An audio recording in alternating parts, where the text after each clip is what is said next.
I don't know why, but it's always the pieces I think are going to be super simple that end up giving me the most trouble.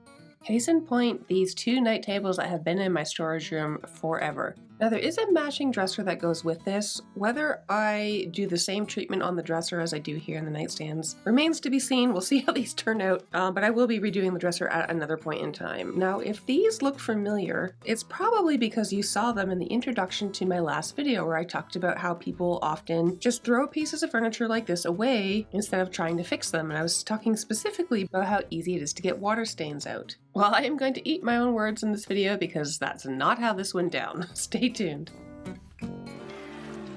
My name is Angie and I refinish furniture. Sometimes I paint and sometimes I don't, but I always do what I can to save old pieces from the trash. Welcome to my workroom. Okie dokie, so these are two partial solid wood and partial veneer night tables. There's also some pressed wood. These were made in the 70s in Canada, and although they're kind of unique looking, they're actually not super valuable. Now my plans for these went through multiple iterations. Initially I wanted to keep everything really light, like blonde, super pale, basically the polar opposite of what they look like now. I thought that would be kind of cool and modern and something I don't normally do, but I ran into some issues when it came to the top. Those pesky water stains, but we'll talk about that more in a minute.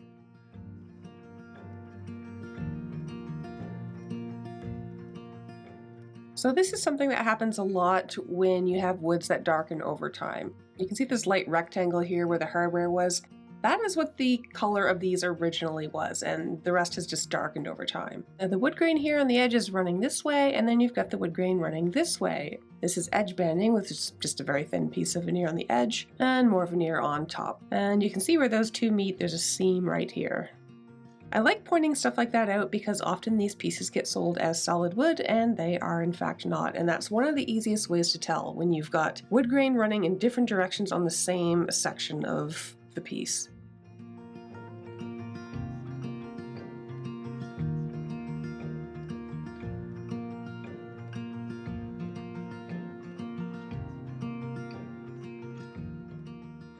Now the old factory finish was still in pretty good shape everywhere except the top, so it would have been a bit difficult to scrape, so I opted to use a chemical stripper here, and you can see it makes quick work of that. You can also see it's very dark. That's because most of the color in this comes from the lacquer finish. The color is actually in the lacquer, it's not a stain on the wood itself. Now the drawers, while they are structurally sound, they were, not terrible, but they were kind of dingy, and I really like freshening up drawers, and the Surf Prep sander here gets right into those tight corners and is perfect for this application. Nobody wants to inherit somebody else's dirty drawers. So if you're flipping furniture, make sure you add this step. It really goes a long way in making someone feel like they're getting a piece of quality furniture regardless of what they're paying for it. Because this is veneer and there's not a whole lot of damage pretty much everywhere except the top, I believe I went straight in with 180 grit sandpaper, which is fairly fine. I did a round of 180 on everything and then I did a round of 220 to finish off. Now let me show you this beautiful wood grain. This is elm, which I like to refer to as oak's crazy cousin. I don't know if they're actually related trees or not, but the wood grain is very similar to certain types of oak. And I actually often see this get mistaken for oak on Marketplace and on, furniture groups where people are, saying, what's this wood? A lot of people will say oak, but it's not, it's elm.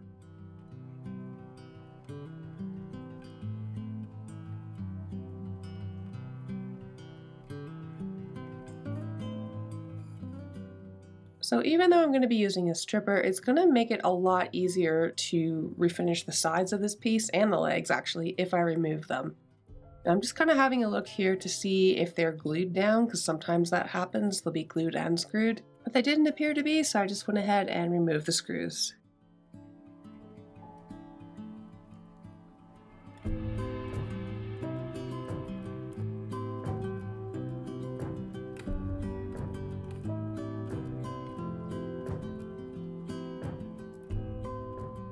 Now you can see there's actually no finish there at all on the legs where it was touching the main part of the nightstand. So basically they would have put all this together, screwed the legs on, and then sprayed all of this finish after the fact.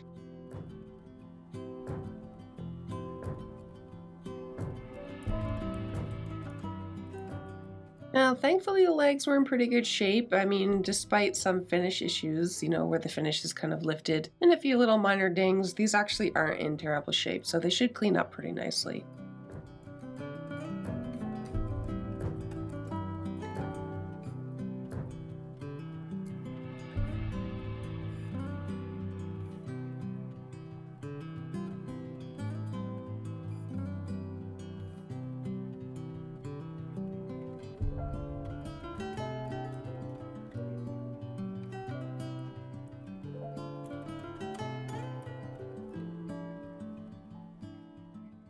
After sanding the inside and the outside, I went ahead on a bit of a 45-degree angle and just very lightly broke the edges. When you have wood that comes together at a 90-degree angle at a very sharp point, the likelihood of that wood chipping off or breaking or splintering is pretty high, so it's called breaking the edges when you go and you just kind of smooth that over a little bit.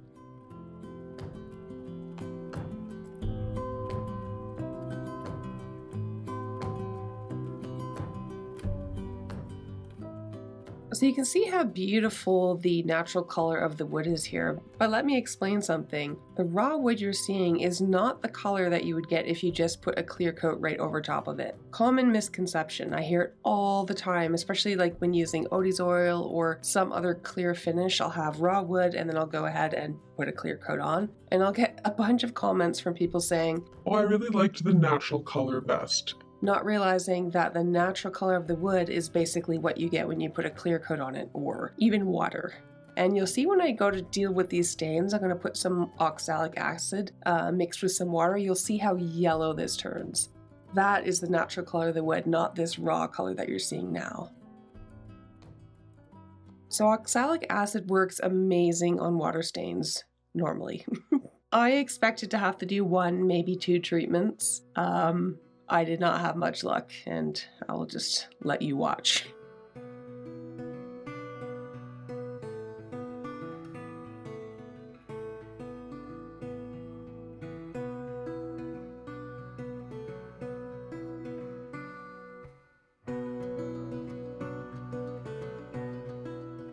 So with oxalic acid, you have to let it completely dry out, and then once it does, you need to thoroughly rinse it. Now, I'm not super impressed that this hasn't lightened at all. Normally, you will see that lighten after the first treatment, but that's not the case, so I'm going to completely rinse this, let it dry, and then I'm going to do another round of oxalic acid. I'll use a slightly more concentrated mixture. And even on the other one here, you can kind of, I'm not sure if it's showing up on the camera, but you can kind of see where there are some watermarks still showing. These two are the ones I am the most concerned about. So here I'm going with my second round, and I'll do the exact same thing. I'm going to treat the entire top and let it completely dry, and then rinse it and assess.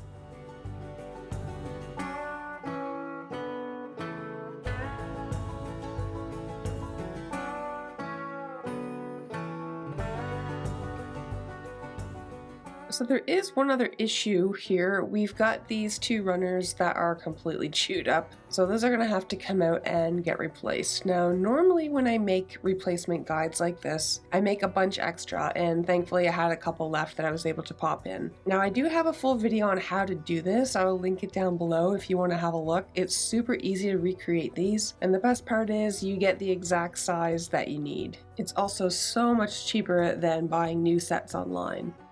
Now, I just gave the back of this a little scuff sand. I'm going to clean off the dust. This is something you absolutely do not have to do. It's just something I like to do. I like all of a piece to look refreshed. So I'm just adding a little bit of water-based stain to the back here, and then I'll do a clear coat at the end.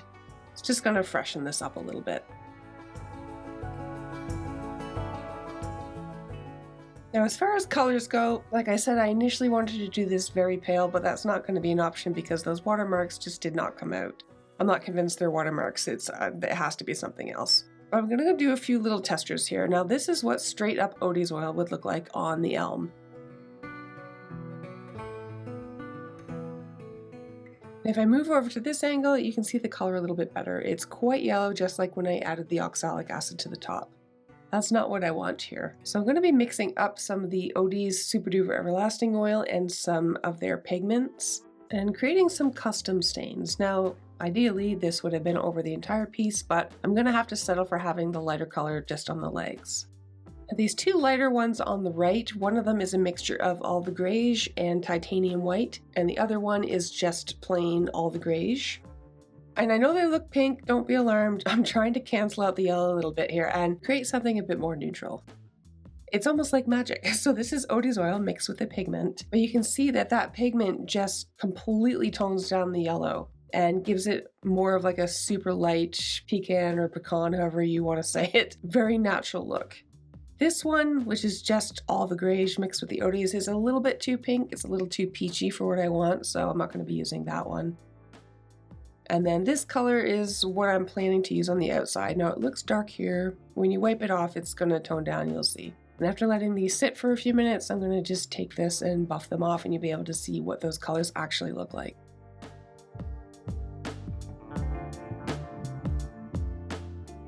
Now, because I can't do what I initially wanted, I decided I would do a two-tone thing. I would have the legs one color, and it's between these two, and obviously I'm going to go with this one.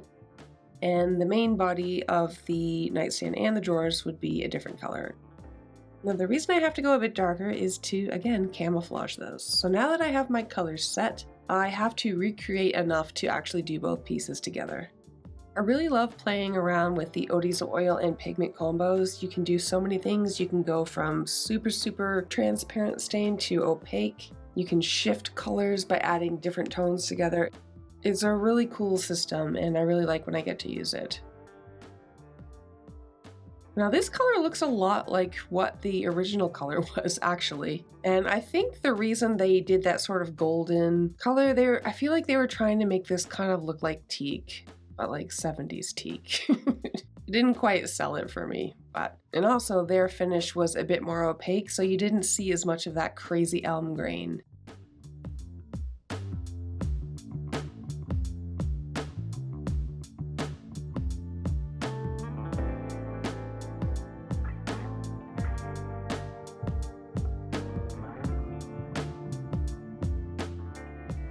Once all the color has sat for, I think I let it sit for about an hour, I went in and buffed all of the excess oil off. Once I had everything off, I set that aside and went to work on the legs.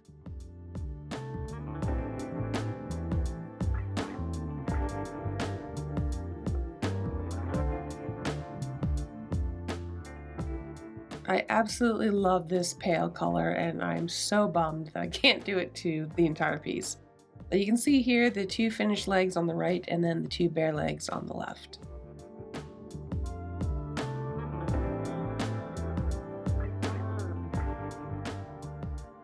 Okay, so if this is giving you like 70s wall paneling vibes with this color, I understand. Please note that this is step one. I'm going to be doing another layer of color on top. The main point in doing this, I wanted to go kind of as light as possible until I knew how these stains were going to react, these ones here, and you can still see these a little bit, unfortunately. I'm going to go a little bit darker with these. I absolutely love how these turned out. They're quite pale, sort of raw looking, but these I'm going to do my next step as soon as I get back from getting a tea. So here's a better look at these stains. Now, some people might not notice them. For me, they stand out like a sore thumb, and I would know about sore thumbs.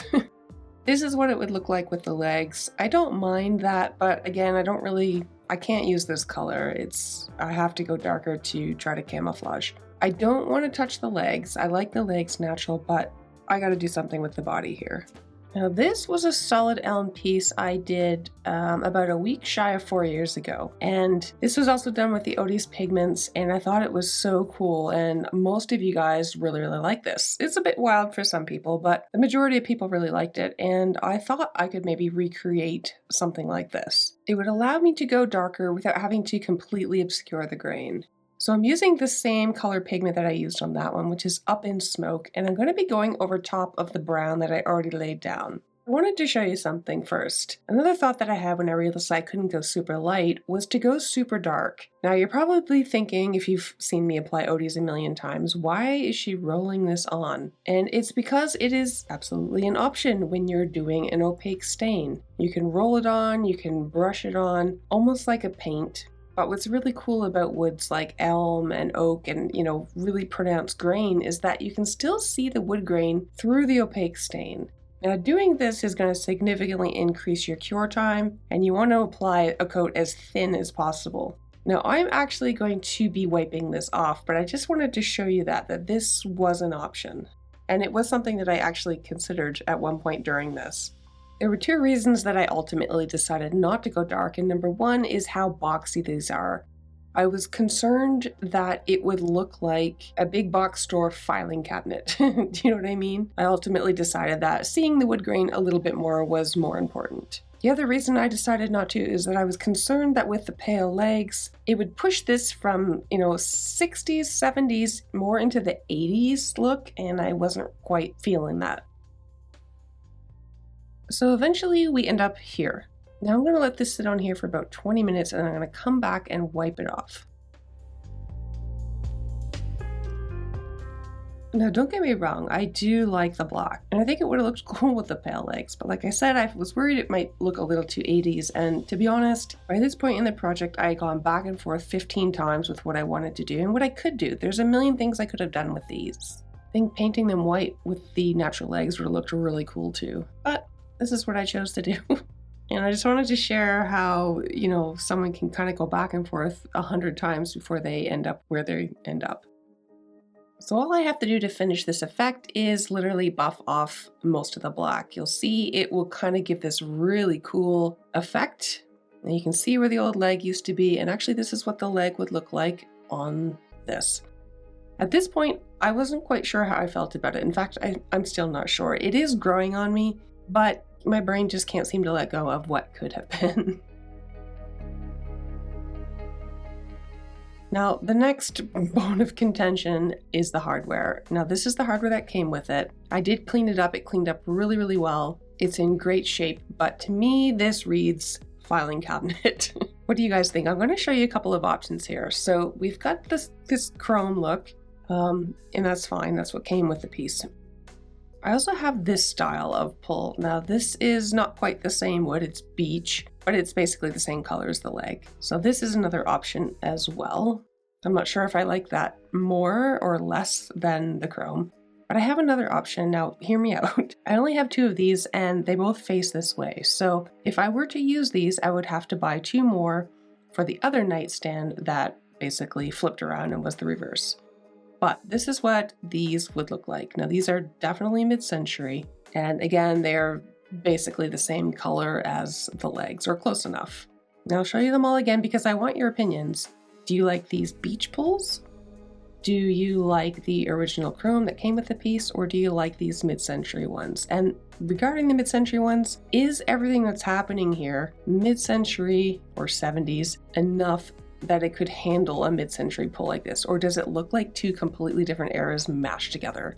Let me know down below which set of pulls you like and I'll make it happen.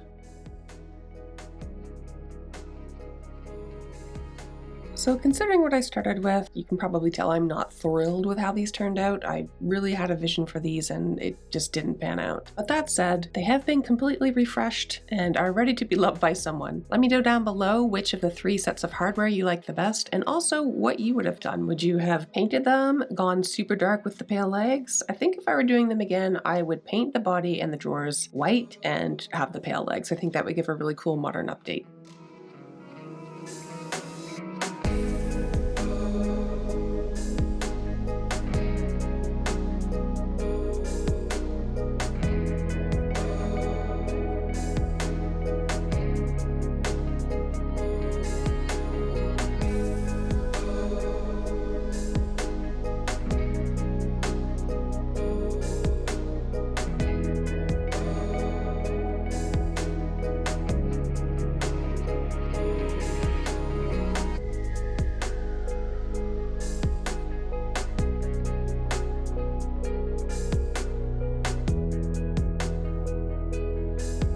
See you next time.